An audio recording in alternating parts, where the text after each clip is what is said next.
Y'all, Buffalo Wild Wings closes at 11 tonight. Are you trying to get some wings? We're not gonna go till 11. Oh yeah, we are. Me and Tyler and Joe will probably. Oh damn! Back to the wing, boy. I guess it's reheated pizza Did during Luffy one of our become breaks. king of the pirates this week or something? You can order wings. I can't Why not? Why? because I have to go. I have to go get them. Oh, you can't have them delivered to your house? Nothing delivers to my house. Oh, that's right. Oh, that sucks. Well, Tyler, we could do One Piece tomorrow if you want wings that bad, but you know, We'll see. the sooner the We'll better. see. We'll see what how on track we are. Okay. good to go? Okay. Everything is ready. I mean, we're already recording, so hey, welcome to the Roundabout Hello. Cast. By recording early, Joe wasn't able to make a dumb noise as I click record, so that's excellent. We're Yeah. living large. How you want to do things. Yes. I'm your host, Willer. Hello. Hi, everyone. I am Bradley, an alien who came to Earth in 60 million BC to drain the life energy of Earth so I could produce genetically enhanced offspring. I was summoned by the Kingdom of Zeal in 12,000 BC There it is. to Okay. power the Mammon Machine. But the protagonists at some point in the game alter the course of events. Also, in the English version, it is stated that God damn, this is a long paragraph. What are you there you doing? Why are you doing I'm this? introducing myself to the listeners. Sorry, go on. Joe, you go. My name's Joe. I'm Zeal's cousin. No, There you go. Zeal's a place, you idiot. Yeah, dummy head. Oh no, it looks like there is a Queen Zeal. There's a Queen Zeal. All Ugh, right. she's Hi. dark, though. Hi, I'm Tyler, and I'm. I'm just a nigga with a rocket launcher. No, no, Dude, I love that music video. I don't That's know what the any of this funniest is. This is the worst. That's Hi. fucking. That's from the. You get to cut that part out, and you just get to say I'm Tyler. That was from the Odd Oh, Future no. show, right? Fuck you, dude. I get to do extra editing? No, thank you. That was from Tyler the Creator show. Yeah. Gotcha. What was it called? Lawyer Squad. I should put on my fan. That's like my favorite bit from that show. So today, I believe this is Roundabout Cast 39. We got some quick talks. I wanted to catch up with the boys. We're gonna just starting with free talk. Anything that we don't mention in the later topics. What have y'all been up to? Just in a general sense, update the people. I know Tyler and Bradley been playing a lot of Terraria these days. Oh my god. So 1.4 came out on Saturday last week. Yes. I have Yes. It was I have 92 hours in 1 week on on Terraria. Damn, that's that is twice a working man's week. Yeah, between like last weekend when it came out, between Saturday morning and Sunday night, I put in 36 hours. God damn. I did start streaming it on Twitch though. Oh, And so you want to plug your Twitch? I guess, yeah. Well- Zanzuki, follow me on Twitch. I want to become affiliate so I can make fun of people who I are. want to get sponsored by Sprite. Yeah, I want to get sponsored by Sprite, Pepsi, and then I'm gonna get sponsored by the Roundabout Cast. That's my big one right Wow. there. Yo, I believe I'm that's gonna- a conflict of interest. Nah, man. Dude, okay, if the Live Lab and Tricium can't be a conflict of interest, neither can we. It's true. you know what? Deep. Besides, I plug Roundabout Cast on Twitch when I stream. Hey, Really? Cool. Yeah, I have our logo up there, and Oh shit. when I'm logging nice. into Terraria and everything, and I need to cover up certain information on screen, I just Ooh. blast our big logo up Yeah. there. Okay, but can you Hey, throw Roundabout in Cast? the link to our YouTube if you do that as well? So when you blow up and you don't know nobody, you can Yeah. redirect them to our YouTube. Tyler, can you plug my Pornhub? Yes, I can plug anything you want me to. So Okay. safe to say Terraria's been good. Joe, what have you been Hell yeah. up to? I recently beat Persona 5R. Ooh. I'm waiting for Willard to. We will talk about that in a finish future episode. Yeah. I finished up Final Fantasy 7 Remake, which we're going to talk about this.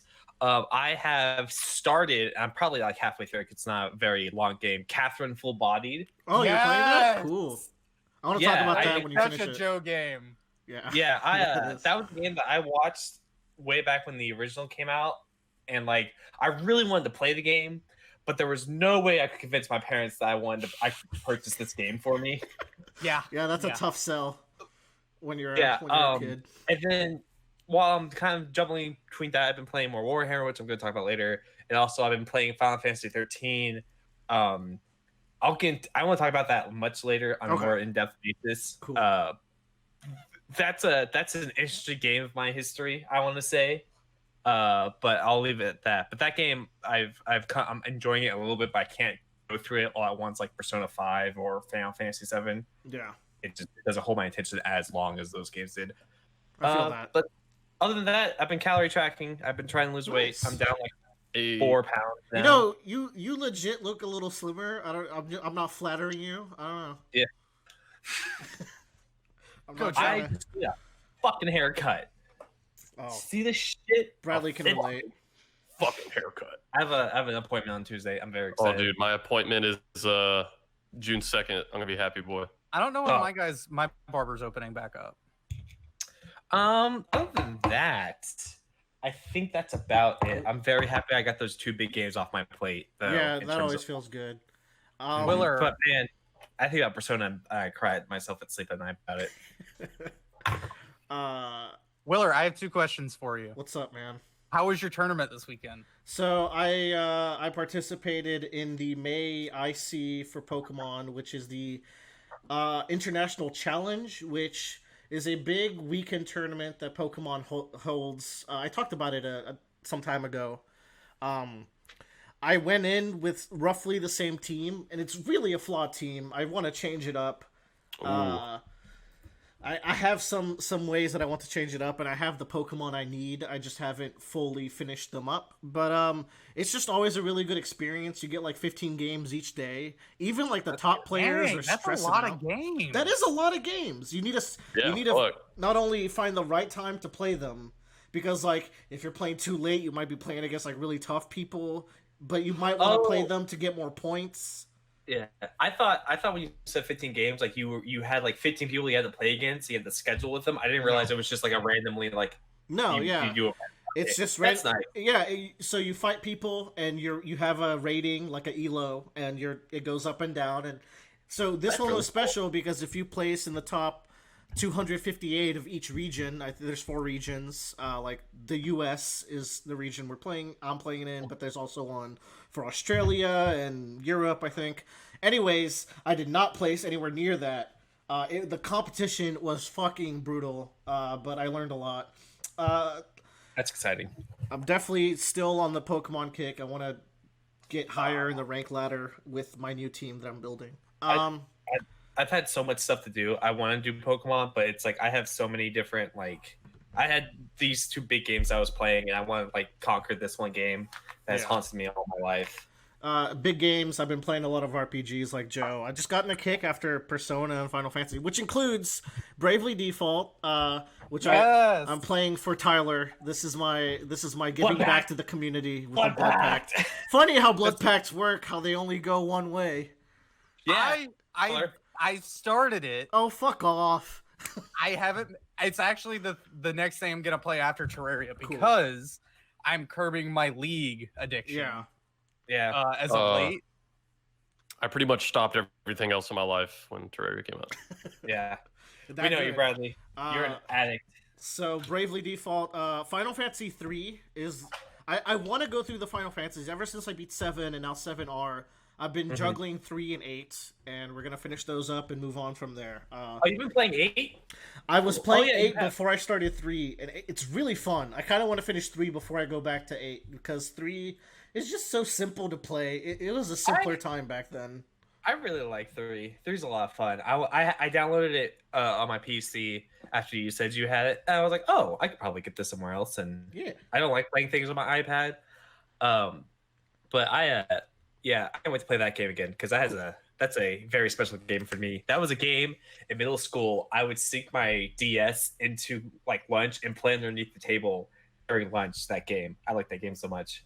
this makes me happy that y'all are playing 3. And I'm like, 3 is one of my favorites. That's like what got me into JRPGs. Yeah, I can see why you like 3 because it is such a clear line from 3 to Bravely Default. It is astonishing. And some of the same people worked on it, so it makes a lot of sense. The lead producer, actually. Yeah.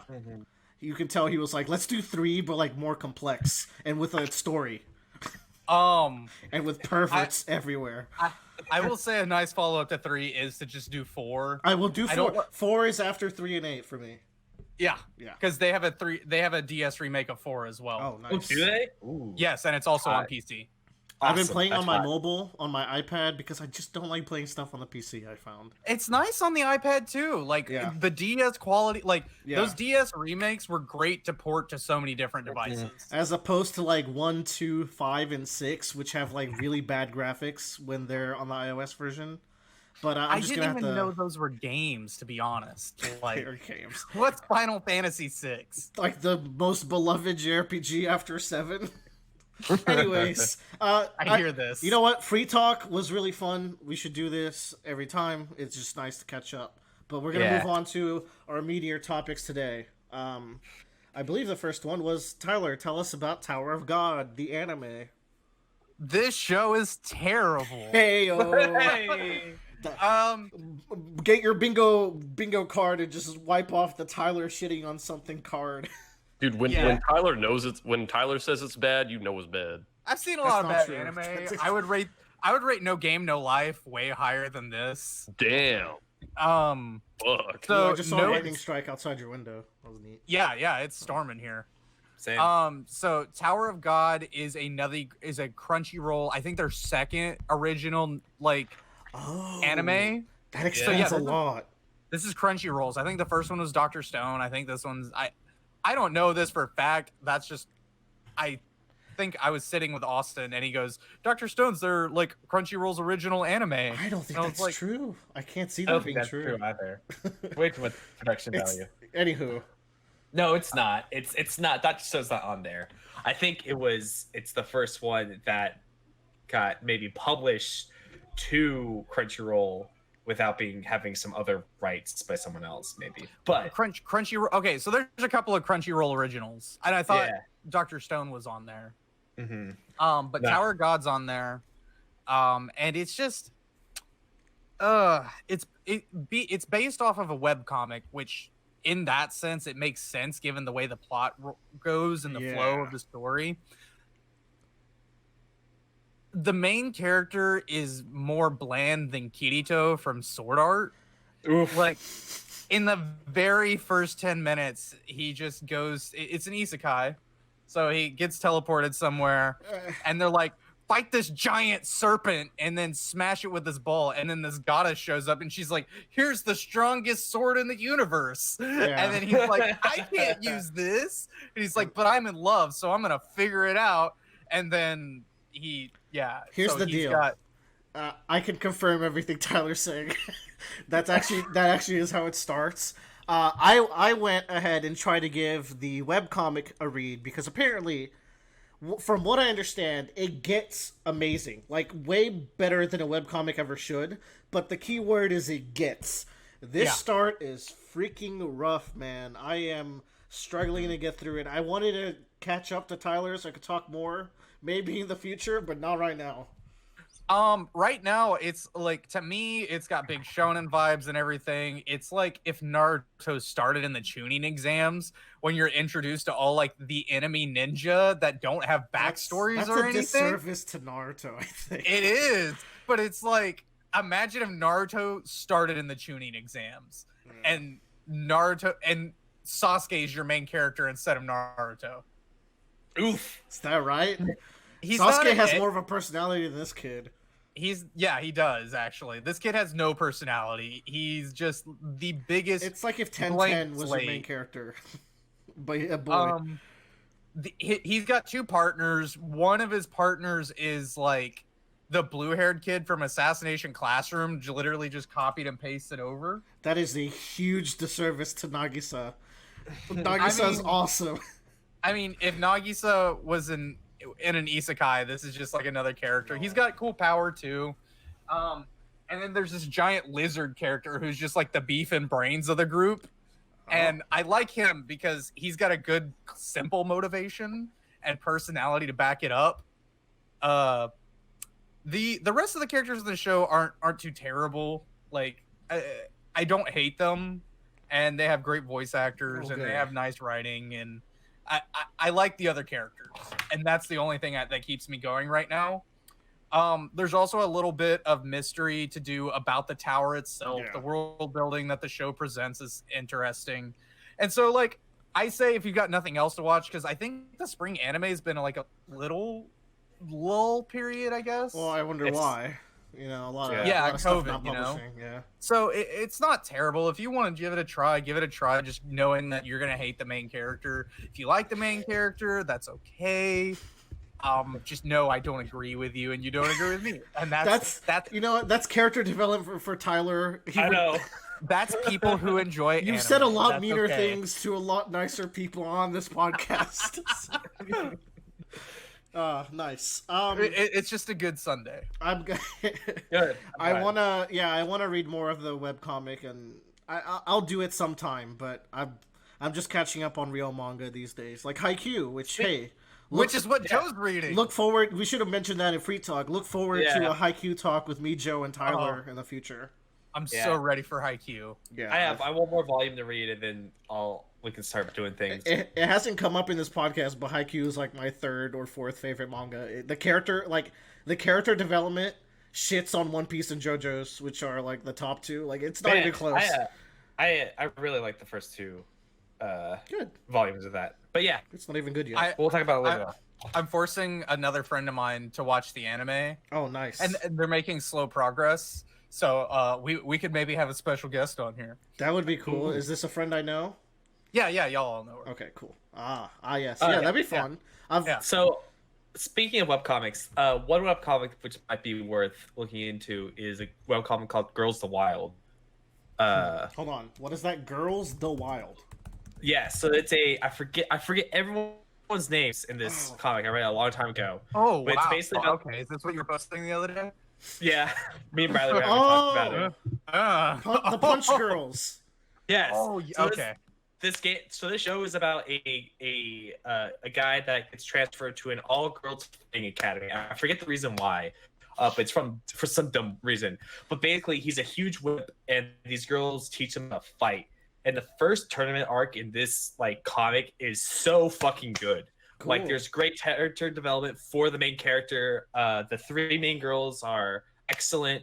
They have their own unique fighting styles, and they talk about their strategies when they fight and how they fight against each other and how they approach different martial arts and everything. It is a bit of a romance, I will say. I didn't read all of it, but I really enjoyed just the. I pulled up this panel here. I'm sharing the screen right now. I like this girl. She's cool. I think that's the Punch Girl, if I remember correctly. Oh, there's a Kick Girl and a Punch Girl. So there's choose a Kick Girl or a Punch Girl. Imagine Tifa cut in half. No. It's like Tifa's punching side and Tifa's kicking side. That's Queen. I remember that. Anywho, cool. Good recommendation. Yeah. Whenever Joe told me about this and I looked at it, it gave me the same kind of vibe as Nagatoro, where it's like, I'm sure there's a good story there, but I feel like most of the readers are people who were attracted to it for a particular reason.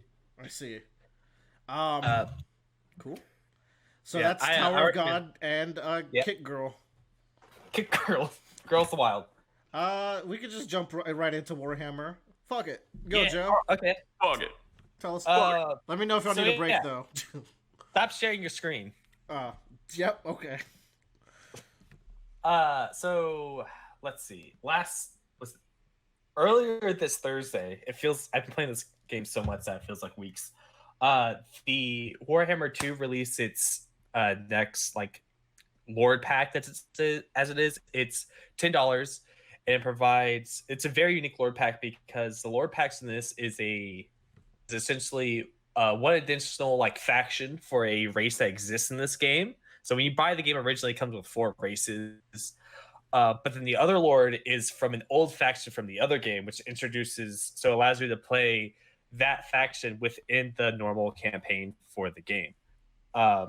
The game came with a huge update for the Greenskin faction and turned the faction from a terrible faction that was just terrible to play both in like that campaign setting, Willer, and in that like combat setting that you just never touched it.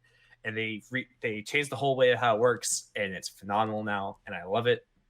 But so the lords themselves are great. They have the great unique mechanics. One of them is literally Batman. The other one is Immortan Joe from Furious Road from Mad Max. Good mix. And they're put up against each other. So the first one, Eltharion, he is literally Batman. And if you watch the trailer for this, the trailer is basically like part of the Dark Knight trailer and part of the Mad Max trailer, like shoved on top of each other. What? And it's really great. Yeah. I didn't watch the trailers you posted. I cannot imagine a Batman character in the Warhammer I've played with you. Yeah. So the way his element works is that he is the essentially like the defender of this one city in the elf like area of the map called Toryavres, and he has a secret prison that's hidden in a cave that he interrogates people in. So the whole time what you're trying to do is you're trying to prepare for this big invasion from the Greenskin faction to invade this land. And so there's a mechanic where you go in and you capture like enemy lords like Pokemon, and you interrogate them, and you get benefits for your army as you interrogate more and more of these factions. And so eventually you build up your army and your defenses to have this huge siege battle against this like orc invasion. It's a really cool mechanic. It's really fun. I haven't played a lot of it yet because I've been focusing mainly on the other side of that with Grom. And so Beltharia, but it didn't bring a lot of like different units for the High Elves, but it did like brought like some cool mechanics that just feel a lot more fun and refreshing. It's very different from the way the other campaign is played for that faction. But Grom's amazing. His campaign is so fucking fun. This is Immortan Joe? It's great. Yes, this is Immortan Joe. So Grom's whole thing is that he was a goblin that ate part of a troll. And the thing about trolls is that they constantly regenerate. And because when he ate the meat tried to regenerate within his stomach. So then he started to grow because of it. So he has to keep eating to stop himself from bursting. And while he keeps eating, he just keeps on growing. I don't think that's how any of this works.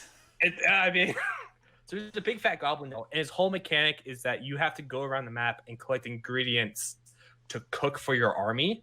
And depending on what dish you make for your army, it buffs up your entire faction. So you can make an ingredient you can make a dish that makes all of your archers have fire arrows or exploding arrows. Arrows are really good against like giants and whatnot. So you're just like, oh man, I'm about to face this faction, and they are all dinosaurs. Let me cook the dish that lets me do big damage against big like monsters, so I can help my way to victory. Cool. And then your ultimate goal is to just take over the Elven Kingdom, because there's a whole lore explanation of like that he was the closest greenskin to actually wiping out the elves, and then got pushed back. But I've been really enjoying it a lot. I think this is one of the few campaigns I'll probably actually finish in Warhammer.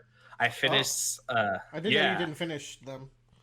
What happens is you end up stalling, like you hit a wall and it's just not fun anymore, or like everyone gets it becomes like 3 different big powers, and then you're just like constantly going back and forth, and you're just like, really the victory at this, I've already won because I'm so big, and I either invest another like 20-30 hours to try to wipe them out, or I'm just like, all right, I'm done. Especially when you're on these like sandboxy maps that really don't have an objective. Mm-hmm. Grom's campaign thankfully has a very direct objective. It's cook 12 recipes, then go take over this one city, and then you win. Cool. Which I really like those type of things where it's like you have this one objective. That's why I like Civ, is because like I have to do this to win or this to win. I don't like it where it's just like, do whatever you want. I understand why people like that, but I like having a goal in mind. Mm-hmm. That's kind of like the campaign we're running, right? Where we gotta collect those tablets that we've made no progress in. It's fun. But yeah, that's why I like that. I don't know if we brought it up here, but to get Joe to start watching Better Call Saul with us, I've been playing Warhammer with him. And once I've played enough, I'll talk about it on this podcast, because, boy, this is a different world for your boy. It is. It's really funny. You've been doing well. I think it took me closer to, like, actually 20 hours before I got, like, to where you were in Warhammer. Okay, that's because good. I was like going in blind and had no idea what the fuck I was doing. No, it's 100% because you're there. Yeah. But I've been really enjoying this DLC. It's $10. It's $10, and I've put 30 hours into this game. Again, for a game I already have 666 hours in before I even started that DLC. Like, that's a steal. Like, holy shit. Joe's riding high. I'm so happy. The DLC for Warhammer has always been worth it, and it makes me so happy every time one comes out because it means like, oh, I get to play more and better. But yeah, if you have Warhammer 2 and you don't have the DLC, I don't understand why you don't get them because they are the best parts of the game. You heard it here first. All right, cool. That's Warhammer. Let's take a quick break. Joe, I hate you. Tell me about Final Fantasy 7 Remake. Okay. All right. Okay. So. All right. All right. Kingdom Hearts, am I right? Yeah. To go off the bat immediately, I think this game sits at a solid like 7 out of 10 for me. Wow.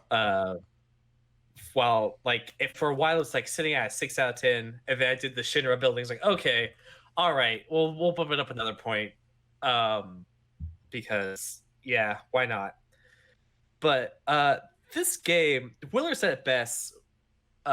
This game has some pretty high highs and very confusing lows. Like it's just like there are portions where like number one, I did all the side quests in the game. Actually, apparently I missed 2 of them. I don't know how I missed 2 of them, but whatever. No wonder why you're giving it a 7. Yeah, those squats really got to you.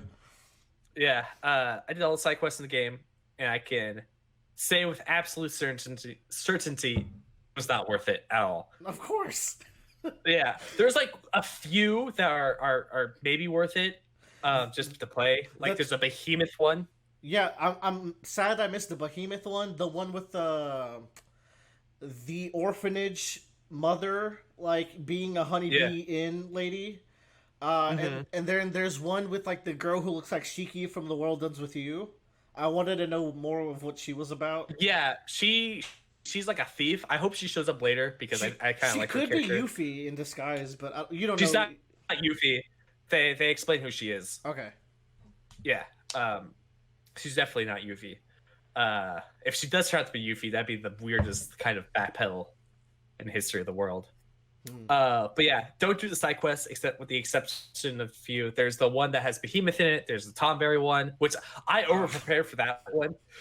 Willer saw me. I was like my Phoenix Downs. I was getting everyone like ready, and then I went in and like slaughtered that boy. You did good. There's one that like so. I realized this playing this game in Final Fantasy 13 and playing Final Fantasy 7, the original, and playing Persona 5. You played the Midgar section. But there's a point where I'm getting to. The thing about this game that I really, really don't like is there's never a point in a game where you have your party. Like, it feels very frustrating to know you're always missing a component of your party that's not like kind of like, I know later in the game Aerith dies and you lose that component, but that's supposed to be a reaction to you as a player. Yeah. You still have 8 other characters in your party at that point, right? But like there are multiple times in the game where it's you and one other person and you don't have a full set of 3, and it just feels very frustrating and just feels like you have a huge hole and like you're not getting the most out of this combat system when you have less than 3 people. I have to disagree for the sense that it lets characters have one-on-one time, because there's dialogue after every battle as they're walking around, and I think that is one of the best things the remake did, is just how amazing the dialogue and the characters are. So, and I switch my party at every given opportunity anyway, so the game just did it for me this time. So, but like, sure, but I don't know. It felt so good when I had Tifa, Aerith, and Cloud, and I was able to jump between them, or like Barrett, Tifa, and Cloud, or whatever. And it feels like, oh man, this combat feels great, because it is great combat when it's good. It's really frustrating when you get wombo comboed somehow. You're just like, what the fuck is happening? Yeah, you can't get womboed. Yeah, and I think what I really liked about this game was that every character felt different when you were playing them, which I was shocked about. Was like Tifa has this whole like chakra unlocking mechanic where you have to like you can build up yourself. Yeah, like that's really cool. Barret has a charge up for his triangle. Cloud has a counter attack. Aerith has her whole like mine she can shoot out and stuff. And not to mention really good job. The weapon skills are so diverse. So you get like you get like the Tifa one that puts down an orb that sucks everyone in, or you get the Barret. That one's so dumb. That one's broken. The Barret one where you just you don't flinch and you take less damage. Cloud's got like the counter move. Aerith has so many fun things. Like she can put down the wards, which double up your skills while you're inside of them. Yeah, she can summon a familiar. She's got cool like laser rays. I was really upset that able to unlock all of them for each of them, but that's kind of like another thing you can go back and do. I really like in this game that it gives you a chapter select you can go to, and your characters maintain their levels and everything. So it's a new game plus, basically. Yeah, but I have it. So like, if I wanted to play through the whole game again, but then skip all the padding levels, I could do that. Like I can skip that second sewer level if I wanted to, or skip the climb. That sewer level wasn't as bad as you made it out to be. Oh, it was horrible. It was the worst. the climb is fine. I like the climb. The climb is fine. Climb is fun. The sewer level was just frustrating because some of the enemies just had really dumb health levels. Maybe it's because I wasn't because I didn't grind at all. That was the point of the game where it's like, oh my god, these guys just don't die. Yeah, I had a great time overall in the game. Some of the padding was good, like you said. The level with Jesse, that's a great level. That one's so good. That one slaps. I love the Shinra Tower. Yeah. With the exception of one moment in the Shinra Tower. What moment? Do you take a quick guess of what moment I'm thinking of? Is it the stairs? No, because the stairs is the best moment of the Shinra Tower. No, the stairs is the best part. All right. Yeah, you're super right. I'm glad. Did you take the stairs? Are you a real fan? I did. Okay, good. I did. The bad moment in the Shinra Tower. Oh, the drum? The very beginning of the drum. When it's like Sephiroth comes in and cuts the bridge off and you all fall. Yeah. And it's just like, I'd rather they start at the bottom and they work their way up. Or just literally anything that wasn't Sephiroth coming in. Like, I'd rather them that's another issue. Yeah. A whole other issue. I believe the two issues I brought up is like how Sephiroth is used and Chapter 18 in general, and some of the padding are the... Yeah. But the drum I really liked, as soon as I started going into. And then you get to the boss fight where you have the two different parties, like, going back and forth at it. Yeah. It was really cool. I like how Red 13 is incorporated in this game, because they're like, okay, we're not going to make him playable, but as a return, he's going to be in literally every battle until the end of the game as an AI. So I liked, that was a good way to get you a lot of time with him for the short time that you're with him. Yeah, I was kind of disappointed, but at the same time, I was like, all right, whatever. If I had to level up this guy as well, I was already at the end game, it'd be really frustrating. There's a moment in that drum where like Hojo's looking at the computer screen and it's just like quick, like it's 2 seconds. And they're trying to break the door and Barrett's kicking it and Cloud's like just hammering at it with his What's good about it is that Cloud kind of shrugs before he starts swinging. It's like with the girls gone, like they lost all their brain cells. It's like a One Piece crew. It's I'm glad you liked that moment. When they're all together and they're all interacting, it's so good. Like you said, the writing for everybody in this game is fantastic. Yeah. Like Red 13, you don't know him for very long, but he already has some good lines. Yeah. Like he calls Barret a sack of shit in the most like elegant way possible. Yeah. The motorcycle chase at the end was fire. It's cool how they changed that boss to be like in the motorcycle fight. That was really hype. Yeah. Yeah, I should have been the last boss. Just saying. Rufus was such a good boss too. That came out of nowhere for me. Oh, Rufus because great. Because in the Midgar section of 557, he shows up and you just dog up. He's like, "All right, I'm leaving," and then he goes away. I thought you did fight Rufus. You do, but like it's very much like you don't fight him for very long. Yeah. Like you take him down to like half health. In and this he's like, game, "All right, he's like, we're like, okay, we're gonna put Kingdom Hearts 3 in your Final Fantasy 7 remake, and we're gonna put a boss from like the DLC from KH3 and just fight him. Yeah, because he feels like a KH boss. It was so funny because like I beat him the first time and like it plays like cutscene. It's like, all right, I did it. Time to move on to the next one. I put my controller down, and he starts fucking shooting lasers. I'm like, ah! Yeah.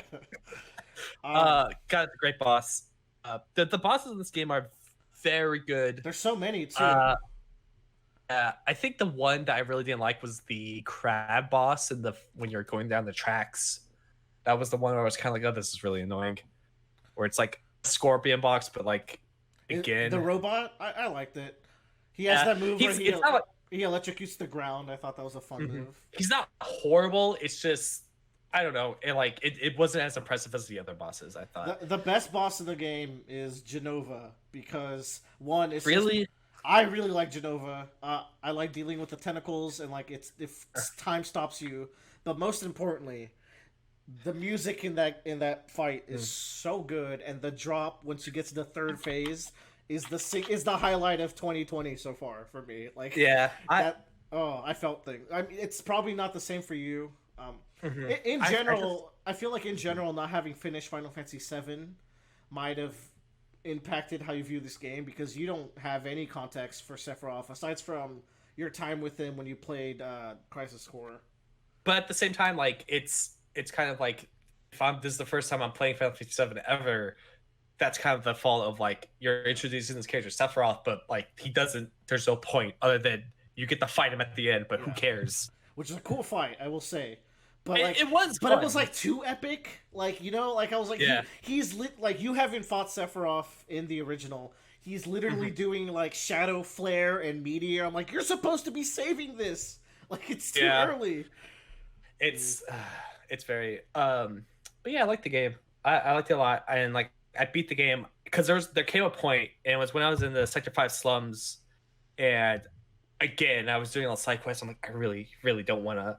Like I was getting really frustrated because like I wanted to beat the game at that point, but like I wanted to play the side quest just so I could at least say I played the side quest. So like here's all the. Who are you impressing? You're not impressing nobody with that, Joe. You pat me on the head. No, but I think the game is fun. I don't know what they're going to do for the follow up to this game. It's such a like I don't mean in a story aspect. I mean like how do you connect the two games together? And more importantly, if I don't play the first one, how does it connect to the second one? Or like I don't know what they're gonna do. Especially when the next generation of consoles coming out. You were playing on the Pro, by the way. I think you didn't have nearly as many graphical issues I had because there were multiple times where I had textures not even pop in. No, they were just no texture pop ins happened to me, but maybe not as often. But the one time Bradley was over and I was showing him the game, I was like, dude, this game is like graphically one of my most beautiful games ever. But then like a texture didn't pop that exact moment. I was like, oh, good timing. No. I mean, like things would never pop in. Like they would stay flat or unrendered the entire time. Oh no, yeah, that's a bug. Like for example, some of the posters never pop. Yeah, like that. Or like doors would never pop in. Like they looked like they were from a PlayStation 2 game. So it did detract from a lot. At least it never happened to a character. Yeah, that's the big. Oh, the character models are sublime. Yeah, I think for me, I still give this game like a 9 out of 10 because the moments where it hits are so far and above like every other game. Like for me, the moments where it's at its best are very high, and the moments where that's its lowest, not counting the sewer section, it's like I still like them, and also not counting the big whisper fight in chapter 18. Yeah. So fun fact about that fight, I realized that. Did you get the Infinity Edge move unlocked for Cloud, where it's like a 2-bar? The attack, blade beam? he swings around it. Yeah. Oh, sorry. Yeah, you get that pretty early. Yeah. Yeah, you spin around and then you do like an overhead slash. Yeah. I realized that would one hit any of them when I attacked them. So I Not just for did me. that in it. Are you shitting me? I was fighting them forever. In fact, no. I died to them, and I was so mad at the writing at that point because I was like, what the like, why are they talking like Kingdom Hearts characters all of a sudden? I was so upset. It's so ambiguous. It's so dumb. I got to the end phase. They beat me. You actually have to fight from the beginning of that fight. So I turned that shit on easy because I was like, no, I'm just beating them. But the problem is you don't get to change it back to normal when you fight Sephiroth. So, oh damn. It's fine. I can live with my mistake. Yeah, I was so upset because I got to that last with Bahamut at the end. Yeah, Bahamut just one shot me. I was clearly under level. But... I was like, oh, okay, I should just come back. And then it's like, nope, play the whole thing again. I was like, so you've watched Advent Children, right? Yes. Those three guys are like characters from Advent Children, like the villains of Advent Children. Oh, are they? They have like the gun, the fists, and the sword from those characters. I thought they were supposed to be Cloud, Tifa, and Barret. No, but like if you look at the actual weapons, it matches those characters instead. This is what I've gathered after the fact. I've never watched Advent Children. I still watch Advent Children again, even though. And they summon Bahamut in that movie, and they fuse into Bahamut in the game. So people are like, "Oh, that's like some time travel, wiggly woogly." I bet what happens in the next game is that it's almost like a Crisis Core / like calm pass area of the game, where like you'll go back to like do the Zack portions every once in a while. Maybe you'll get like Zack interludes. Yeah, of him in similar, like he's going through his own journey of him in similar areas. So then like you just Zack, by the way, Genesis. Yeah, you were able. Zack is in a different timeline. If you weren't, because the stamp, like logo, is different. So another thing that I really liked about this game is a small detail. Big spoiler warning. Like we're just going in. I don't care. But one thing that I really liked in this game was that you fight other soldier classes in this game. Yes, like Roche. And when you fight them, they have the same sword that Zack has at the beginning of that game. Yeah. Which I thought was like a nice little touch that they brought that back over, because essentially you don't get to choose your weapon for a soldier until you reach that first class or above. That's cool. Kind of deal. Yeah. Neat. But yeah, Final Fantasy VII, good game. I just wish I didn't do the side quests. I think everyone should play it, and I think everyone should not do the side quest. That is my. You should look up the ones that have the actual interesting like bosses to fight. Yeah. Like I fought a robot with an iron ball. That was a really fun fight. Cool. Yeah, but otherwise, just breeze right through them. Go into New Game Plus later on easy and just coast through all the side quests, because I don't think it changes on harder. Yeah. Cool. Nice. That's FF7R. Join us in 2 years. It won't be that long. Join us in like it'll be 2 years. No, it'll be like a year and a half, and then we'll talk about the next part and whatever crazy twists they take us in.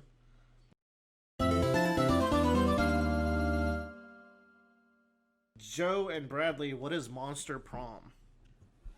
Dude, so it's like half video game, and even though there's not really a board, it kind of feels like you're playing a board game. Oh. But essentially, you go to spooky high school, and there's like 3 or 4 weeks until prom, and you need a fucking date for the prom. Oh, did you just transfer in? No. You've been there. Oh, you've been there. Okay, cool. But, so, oh my God, it's so fun. So this game is a visual novel multiplayer game. How does that work? That's weird. It is a. I'm about to fucking tell you. That's what. It is a versus multiplayer dating sim. Oh, this is rad. I've been trying to get y'all to play this game for a year. Okay, shut up. I'll play it. Just tell me about it. So it's up to 4 players, and basically at the very beginning of the game, you're given like, here's all the different people you could date, and you answer a questionnaire, and like you have different stats. And depending on your stat level determines on whether or not you can get a date with a certain person. And you have to buff up your like relationship with them and so on and so forth. And it's very much like classic dating, visual novel kind of stuff. Like you have a conversation with them, you have you pick a choice and so forth. Give gifts. Give gifts. You collect items. And the multiplayer aspect is that there are times where like the people that you're dating will go and talk to the people you're playing multiplayer with, and that person has the opportunity to either screw you over with that person or not. So you have to really kind of cater to the other people as well. They can wingman you, or they can Yeah. steal your girl. Me and my friend played 2 matches of this, and the reason we were playing it yesterday in the first place is because I forgot my memory card, so we couldn't play Mario Sunshine. Rip. But for her birthday, she got an eShop card, so we went on the eShop, and it was like, I think it was like on sale, so it was like at the top of the on sale list, so we bought it. We did 2 rounds, and the 2 like different rounds we did were very different experiences, because the first round we played, we did it without the DLC, which has a few less people, and we both kind of saw 2 different characters that we really liked and wanted to go to prom with. So we kind of did our own thing. We would try to help each other along if we could. Unfortunately, both of the people we asked to prom said no. So like we were like helping each other and consoled each other at the end when neither of us got our prom date. The second round we did was like, I think we got genuinely actually mad at each other by the end, because we did the DLC and there was this character Zoe, and both of us were both of us were immediately like, I am fucking going to prom with Zoe. So the whole time we were sabotaging each other. Like, it would be the middle of the day, and you get to choose which table you want to eat lunch at. And so, like, I'd be like, oh, hey, there's a free spot at Zoe's table. And she's like, fuck you. You better not sit at fucking Zoe's table. And then that night, like, she'll bump into Zoe out in the street. And Zoe will ask about me, and she'll be like, nah, he's a fucking dick. You don't want to go prom with him. And so, like, we were just like being such assholes to each other. And then at the end of the round, or at the end of the game, you get to like choose the person you want to ask to prom, and we both asked Zoe. So she got to ask first, and Zoe's like, I would never go to prom with you. Whoa. And she's like, and my friend's like, fuck you, that's because you kept sabotaging me. So then I asked Zoe, and she's like, oh, I would love to. And I was like, yeah, suck it. And then Zoe's like, but you don't have a name that would ship very well with mine. We wouldn't have a very good couple name, so I can't go to prom with you. And I was like, no. Oh, fuck Zoe. Yeah. But yeah, the way I was describing this earlier is that people always like to call, I think, like Mario Party the game that ruins friendships, but I think it's Monster Prom. I mean, me and Joe's friendship has really been tested by Billion Road. Oh damn! Fuck you, Joe. So wait, in the so I'm trying to wrap my head around multiplayer. First of all, is it local multiplayer? Or is it each person needs a copy? It's like couch co-op. And you trade off like it's my day to play, and then what it'll do is it'll, for each section of the day, like morning, lunchtime, evening, it'll like decide the order you get to do stuff. So like the kind of flow is like, okay, it's morning, and each person can decide like, do I want to go to the cafeteria? Do I want to go to the gym? Do I want to go to like the outdoor area? And it'll kind of assign an order for people to choose their choices. The part where that's most compelling to me is lunch, where you can see all the lunch tables, and it's like, I don't know, we saw the order we would get to pick our tables in, and it would just be like either no or yes, depending on if you get to pick first. Because I don't want her sitting at my crush's table, dude. Okay, I'm going to the fucking prom with Zoe, and if you sit at her table, I'm gonna have to beat you up outside the flagpole after school. Bradley, you're getting a little possessive, and to be honest, a little bit toxic. I'm not gonna lie. Dude, look. So, Bradley, you haven't played this game a lot. There's something you should know. Oh. You know how they show you that array of people you can date? Yeah. There's literally a whole other group of people you can date besides those people. Okay. Yes. All right, hold on. Let me just lay this on the table right now. Dude. Does this have online multiplayer, and do you all want to play with me? Yes. So the way we can do it is you just stream it, and then you just basically take turns. Is it on because Steam? It's just so we can like Steam. I own the game. I'll go grab some. I have some beers in the fridge. Whoa! Please look forward to Roundabout Cast's first Let's Play. Yeah. But God, this game is so much fun.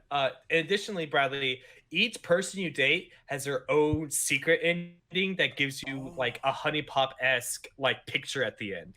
You mean a Honey Pop-esque little scene, you know? You know what I'm saying? Like you get a little sexy scene. Match. I've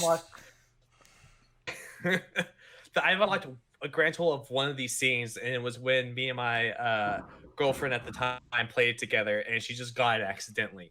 But like this whole game, the game also has like an item system where you can buy items and it buffs stats, or you need them for secret endings and other things like that. It was we were kind of having fun because we actually don't really know shit about the game mechanics, where like me and my friend didn't really know what stats do, but we kind of didn't care. We were having fun because instead of trying to figure out the game mechanics, we were just giving each other advice, like just go with your heart, or like just just like say what you like. There was a part in our first playthrough where I think the game had me pretty evenly split between Polly and Miranda. Is that the fish girl?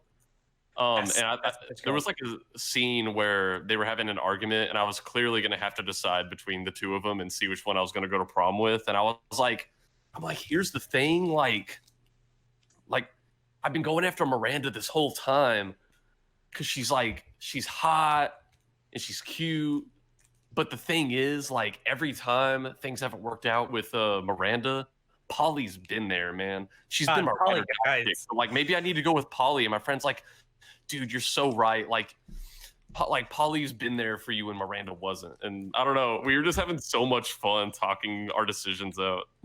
God, Polly's best girl. I want to play this a lot because I've been researching and theorizing how you could take visual novel style gameplay and move it to the next level.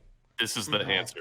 And this seems like it'd be really good research. And I don't mean this like, oh, I'm researching, but I'm really for the porn. No, this seems like actually like genuinely interesting research for that topic. Yeah, it's a very unique kind of game. And whenever I run into a game like this, it just kind of it just kind of rekindles me in a way where it's like we definitely have not invented every genre of game yet.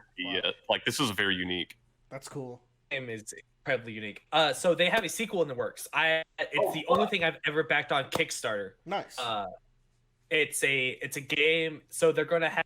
It's a game where it's gonna have 3 modes to it. There's Monster Camp. It's basically just like the summer camp version of it. So it's just like the original game, but it's just in the summer camp. But it has 2 other modes that I forget what they're like, but they're making another one for this game. Is each mode just a different setting and that spices stuff up? It's like a different game. Like they're almost like mini side game kind of deals.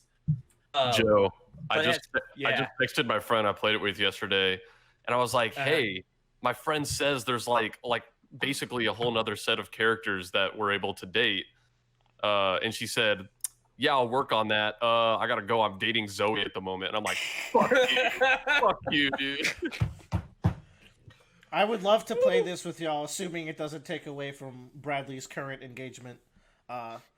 Also, Aaron Hansen voices one of the characters in this game. Nice. No way. I know they played it on Game Grumps, but I never watched like a single. Him and Susie played it together, I think. Oh yeah, Joe. Okay, so Joe posted the pictures of the characters I tried to date. These are like my top 3. I think there's also a Medusa girl. She's a bit of a bitch, but like kind of that's on you. I'm not big in monster girls. Like Zoe, really? Compared she has the best personality. Okay. Like here's the thing. Oh, she's Bradley. She's fucking Bradley Bay, isn't she? In reality, most of the characters in this game are kind of shitty people. That's cool. I think Zoe's the least shitty of them, but that comes with the trade-off that she's like this eldritch horror that sometimes can't control killing stuff. Oh, she has a good heart. She's Garou. She has a good heart. Yeah. From Worm. There you go. This ghost girl in the middle. Who? Dude, she's cool. Polly's fine. She's so fucking hot, and she likes to party. But I think she's definitely like. She's like the girl you go out with in high school. I don't know if I'd settle down with her because I don't know if she'd be very faithful. Oh my god. She parties hard, dude. You guys. She does party hard. This mermaid's pretty cute too. Dude, she's so cute, but she's kind of a bitch. She's a rich. She comes from royalty. She's like a rich bitch, and like. Yeah. So that's the thing. Everybody.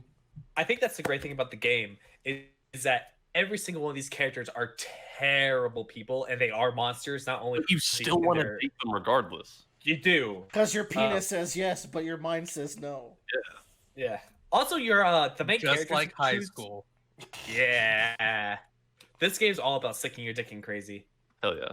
Good. Well, that's also, yeah. Also, all the characters you select are very cute and interesting looking as well. Dude, I was almost mad that you couldn't date your own mad people, that I couldn't date some of the player characters because they were really cute. Oh, nice.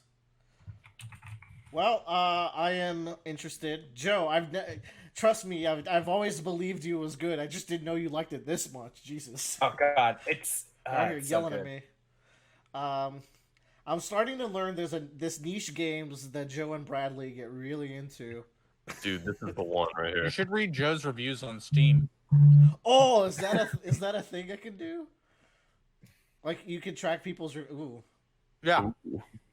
Joe reviews games on Steam, and they're usually like hentai dating sims. Oh yeah, Joe posted the player characters. Tyler, I feel like you're breaching some friend rules, but this third girl's cute. Yeah, the Frankenstein girl. I really wish you could date her. She's so cute. I played as both of the boys, like one in one playthrough and one in the other. I think actually one of the games Joe reviewed on Steam is something he talked about on here. I don't like the fact that Tyler does this.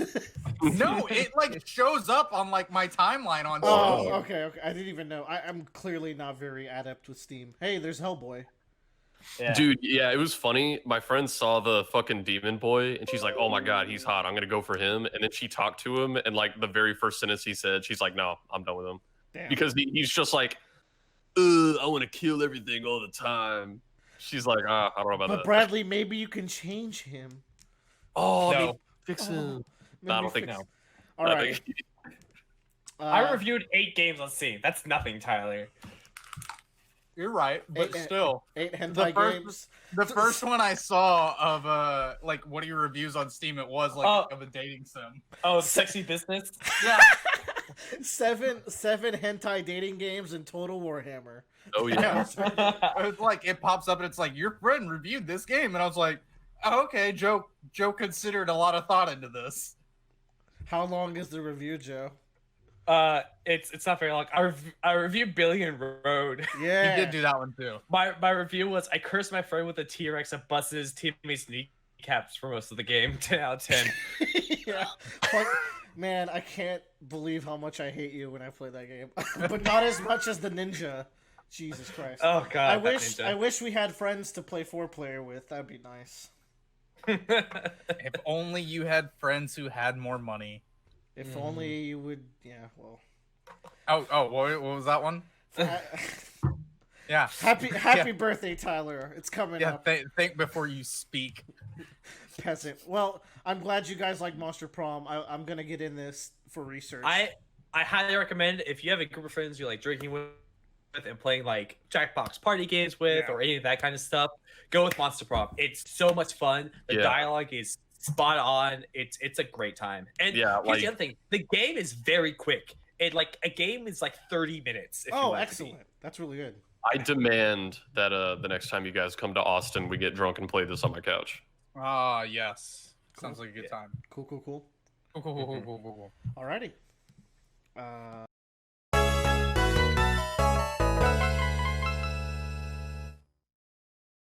Thanks for the countdown, Tyler. All right.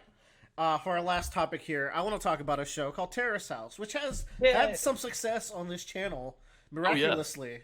It's very hit or miss, whatever, because we have our like recurring shows, which actually have all been doing pretty healthy for our size, and then we have the Roundabout cast, which is like people watch it, but like there's some topics that people care about more than others, clearly, and Terrace House happens to land on the nicer side. Yeah, I think your first Terrace House talk is still one of like our most watched things, right? Not bad. Yeah, though recently me and Joe have been breaking records out here.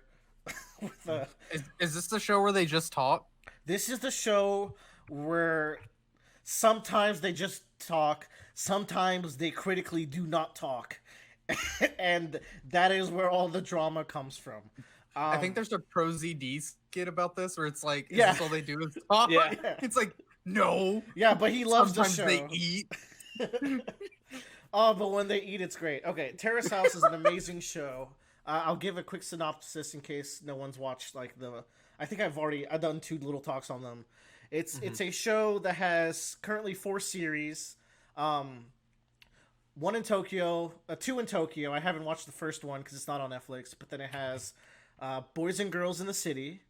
Then it has, which is in Tokyo. It has Aloha State, which is in Hawaii, which I think I've talked about in the past. How that's not my favorite season for reasons. Opening New Doors, which is a great season. That was the last season. And then currently we have Terrace House 2019-2020. So they got less creative with the names, but you know, it is what it is. So each show has a cast of 6 people at any given time, 3 boys, 3 girls. And you can leave whenever you want, and once you leave, you're replaced with another same gender person. So there's always a rotating cast of various changing cast of 6 people. And a big draw of the show is how quaint it is and how quiet it is. A lot of the time it's just about watching people come to the house to experience new things or grow. There's people that go there to kind of promote themselves. Like there's a lot of models that go there, or like musicians, and they're getting that extra boost. But also while they're there, they grow either romantically or they find new goals to strive to. Joe, what are you smiling at over there? Nothing. I saw something. And yeah, it's really nice to see the character development within these human beings. Like bromances are actually the best part of the show, because like when the girl, like the stereotype of girls being catty towards each other, especially when boys are involved, is very much reinforced by Terrace House. I'm not saying it's true, but I'm not saying it's true. But evidence, according to Terrace House, states that the girls will kind of go at each other's throats for longer, while the boys are just like, "Hey, you like the same girl as me? Yeah, cool. Best of luck." And then they just like, oh damn. And then when they're both heartbroken, they just bro it out, and you get like the most wholesome romances. It's fantastic. But then there's people that go there like, in this series, there was a person named Ruka. Ruka was a little idiot fuckboy who like didn't know anything about how the world works. But it was really charming because everyone in the house kind of big brothered him, and he got like experience going on dates for the first time. He got experience like going out and getting a job as an adult. He got experiences working on his acting and his English and cooking. And like when he's leaving the show, he makes like this really nice meal for the rest of the house. And they're like, "Wow, you have improved so much since the beginning when you made these laughable meals, but like look how much you've grown in the couple of months that you've been here." So those are also really fulfilling storylines. This season has had the thing with Terrace House is that the fans are kind of terrible. And it's the kind of show where people expect people to act a certain way, first of all. So some people are like, "Oh, this season's boring because there's not enough either romance or drama, or everyone seems disingenuous," when that's a weird complaint to have, because you're watching a 40-minute cutout of a whole person's week with some producer like tampering of like, "We're gonna show these scenes in this context." Like there's relationships and romances that form off screen because the producers don't show it, so then you lose some context of why things turn out the way they are. And then there's friendship, like there's people that leave, it's like, "Oh man, we were such close friends," and you're like, "Wait, were you? We never got to see enough of that." So you have to keep that in mind when you're watching a show like this, but people take it so seriously and they're so harsh on the cast members, which leads to a lot of Twitter cyberbullying, which leads to the very heartbreaking news that I got like last night. It was weird because I woke up I was kind of, I think I had like a slight food poisoning from the Pizza Hut that I got. And I get on Twitter and I see that one of the castmates had committed suicide because of all the cyberbullying she was getting. And it was kind of heartbreaking because Terrace House is a show that I watch with a friend, like, very regularly. We get together, we watch Terrace House and Good Place and stuff like that. But the Terrace House has been, like, our show. It's, like, such a key part of our relationship together. And it's kind of brutal because we're on this season. Like, this girl who committed suicide is currently a cast member. Now, there weren't episodes coming out. The way Terrace House works is, like, episodes come out weekly in Japan, but then they get compiled into seasons and come out in the US much later. So we're pretty behind the Japan stuff. So we haven't even gotten to the big dramas that she gets into that had people get really mean at her. And she gets so many deaths. She's also a female wrestler. She's gorgeous, by the way. Oh, man. She was. And she's so cool. Granted, like, I would say she genuinely cringed me out with how, like, her approach to romance was very cringy, but I never took it personally because, like, one, I'm seeing only a slice of you, and two, you are actively growing, and I can see your growth, and it's really respectful, and it's really admirable. And she was in the ring, she's a badass. It's completely different from how she is or how she was in real life. So because we're so behind, we've reached this point where, like it even happened today. I went over there to watch some episodes, and I just wasn't feeling it because you're watching the last months of this girl's life before she's cyberbullied, and it's really hard because she's talking about, like, she settled, like, her feelings with one of the boys that she was chasing, and they got off on, like, a really good end. It's like, hey, let's stay friends, let's grab dinner. He was leaving the show, let's grab dinner afterwards. And then, like, she's blooming romances with another guy. And it's just, like, knowing where this ends is really killing my vibe. And I'm considering not even watching the rest of the season now because it's actively in the back of my mind and it's getting to me more than I thought it would. And that really sucks because my friend does want to watch the rest. And it's like if Joe just stopped reading One Piece one day, it's like, oh, there was this key part of our relationship that's gone, and I use, like, media to connect Robin with people.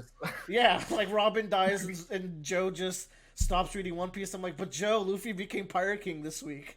And he's not to put down this woman's suicide, which is awful and terrible, but, like, that's just, I can understand that. That's a terrible thing to happen in the show, and it's weird too because, like, an example for, like, Heath Ledger or Anton Yelchin that died before, like, their last movies came out. Yeah. Dark Knight and so forth. At least they are playing a character and you don't really see into their life and how they were. Yeah. This is an entire different scenario where you will, even though you're getting a small sliver of that person's life, you are still seeing who this person is. And like, the worst part is seeing all the hopes. Like, she was, like, 22. So it's brutal, dude. And I don't know. I think I'm gonna have to, like, I don't think I can watch it anymore, and that's gonna be a really sad part of a routine I've had for a long time now. So it's a real big bummer. So just for this season of Terrace House, or do you think all of Terrace House in general, or do you think you're just gonna wait till the next? So this season is not ending, I think. They're suspending the episodes that they had because of this and COVID. They might not release them. Some people are saying there might not be Terrace House after this because, like, something needs to be done. Because, so Terrace House also has, like, a couch cast, which is a really integral and fun part of the show, where you have like these Japanese comedians and actors who watch the show, and then you get to see their opinions on it, and you get to see all their Japanese humor and, like, cultural differences of, like, you see this guy, like, twist a girl's neck to get a kiss, and they're like, oh, wow, he was so assertive. And me and my friend were like, oh, he was being so creepy. he was like, kiss me, like, cracking her neck. And I'm like, oh, I didn't like that at all. But they're like, oh, wow, he really stepped up, and he was really assertive. I was like, well, Japan is a wild place. But, like, the cast members can be hard on people, and apparently trolls, like, band around that, so I don't know if they can ever be the same and if they can do anything to protect the people. Like, she is by far not the only person to have been harassed on this show. And if it keeps going, she probably won't be the last. And just shitty fans. I don't know if there's a new season. I might watch it. Get back in the routine with a friend. But seeing this, I can't possibly watch. That's really sad because you mentioned it a long time ago, and it's always in the back of my mind for something to watch. But it's in a different language, so I can't put it on the side and watch it and do something else like I do with a lot of like shows I've been watching. So I would have to sit down and watch it, which keeps me from watching it. I still highly recommend. Like, this show is really good. It's very unique as far as reality shows is, and I still recommend it. For the 2020 season, I recommend watching. There's a manga artist called Pepe. He is an Italian who moved to Japan to draw manga, and in his time in Terrace House, he starts his first serial publication in actually a pretty big magazine. Oh. And you get to see his hard work turn into reality. And you get this scene where he goes to a store to buy his manga for the first time. And it's like, it is the best scene in anything. It is so heartwarming. Watch up until that moment and then maybe stop there because you won't get any happy endings from that point on. It's a show I really like. And it's really tainted now, and I just had to vent about it, especially because like I have talked about it before here, and it's a really good show, but I just don't know anymore.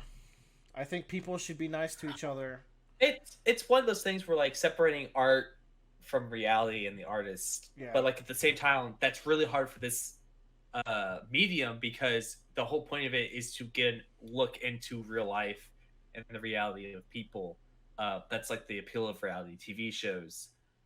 So I don't know if you can really do that anymore because you're not seeing a character on the screen. You are seeing an actual person.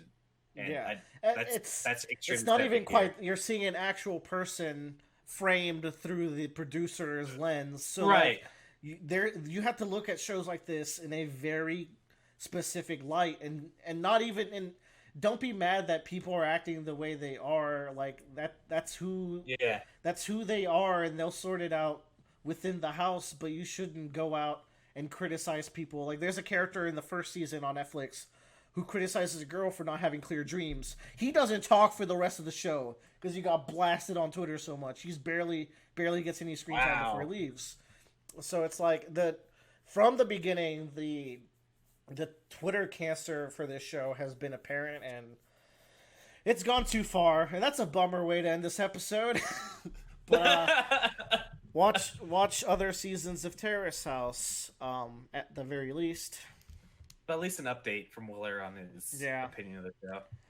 Yeah, this opinion is now very complicated and complex. And it's really sad that the show is ruined not from like the show becoming bad, but because of the action people have given the show. It's kind of like with Star Wars, where like people gave such a harsh reaction to The Last Jedi that it becomes almost like embarrassing to say you like Star Wars now. Yeah. It's rough. It is. Sorry to hear that. Yeah, I think that we'll end the podcast there. Because maybe I don't know if this should have gone earlier in the show, and then we talk about Monster Prom after, and then I end up happy, or if that would have been too much of a tonal whiplash. But that's the Roundabout Cast. Take care of yourselves, folks. Reach out for help if you're talk to your friends and family. Talk to them.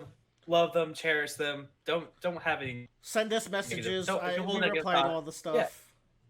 Yeah. We'll talk to you about whatever you want. Alrighty. Yeah. Until next time. Bye-bye. Bye. When are we going to talk about Ask a Ninja on Roundabout Cast? Am I right? I don't know. Ask a Ninja rewatch.